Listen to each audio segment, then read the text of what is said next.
ಉತ್ಪನ್ನ ತಯಾರಿಕಾ ಅಡ್ಡೆಗಳ ಮೇಲೆ ಪೊಲೀಸ್ ದಾಳಿಯನ್ನ ನಡೆಸಿದ್ದಾರೆ. ಪೂಮಾ, ನೈಕಿ ಬ್ರ್ಯಾಂಡ್ನ ಲಕ್ಷಾಂತರ ಮೌಲ್ಯದ ನಕಲಿ ಉತ್ಪನ್ನಗಳನ್ನು ಸೀಸ್ ಮಾಡಲಾಗಿದೆ. ಮಾದನಾಯಕನಹಳ್ಳಿ ಠಾಣೆ ವ್ಯಾಪ್ತಿಯಲ್ಲಿ ಪೊಲೀಸರು ದಾಳಿಯನ್ನ ನಡೆಸಿದ್ದಾರೆ.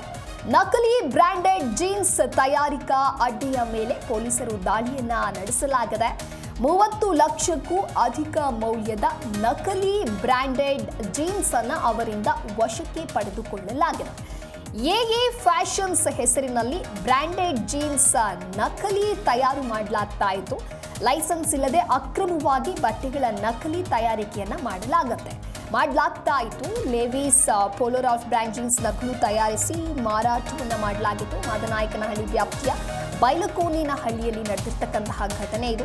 ಸದ್ಯ ಮಾದನಾಯಕನಹಳ್ಳಿ ಪೊಲೀಸ್ ಠಾಣೆಯಲ್ಲಿ ಕಾಪಿರೈಟ್ಸ್ ಆಕ್ಟ್ ಅಡಿಯಲ್ಲಿ ಪ್ರಕರಣ ದಾಖಲಾಗಿದೆ.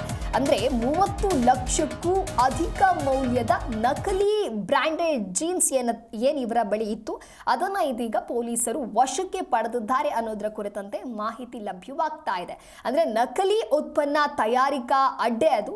ಆ ಒಂದು ಅಡ್ಡೆಯ ಮೇಲೆ ಪೊಲೀಸರು ದಾಳಿಯನ್ನ ನಡೆಸಿ ಪೂಮಾ ಬ್ರ್ಯಾಂಡ್ನ ಲಕ್ಷಾಂತರ ಮೌಲ್ಯದ ನಕಲಿ ಉತ್ಪನ್ನಗಳು ಏನು ಅವರ ಬಳಿ ಇತ್ತು ಅದನ್ನ ಪೊಲೀಸರು ವಶಕ್ಕೆ ಪಡೆದುಕೊಂಡಿದ್ದಾರೆ.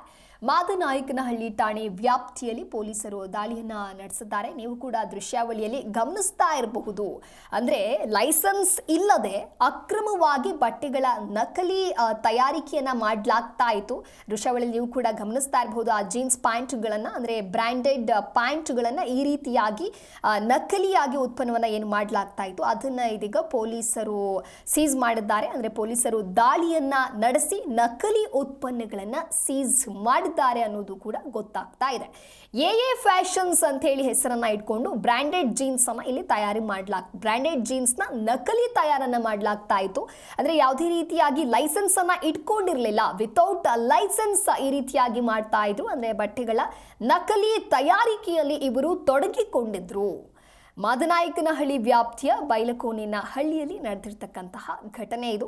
ಸದ್ಯ ಮಾದನಾಯಕನಹಳ್ಳಿ ಪೊಲೀಸ್ ಠಾಣೆಯಲ್ಲಿ ಕಾಪಿರೈಟ್ಸ್ ಆಕ್ಟ್ ಅಡಿ ಪ್ರಕರಣವನ್ನ ದಾಖಲಿಸಲಾಗಿದೆ.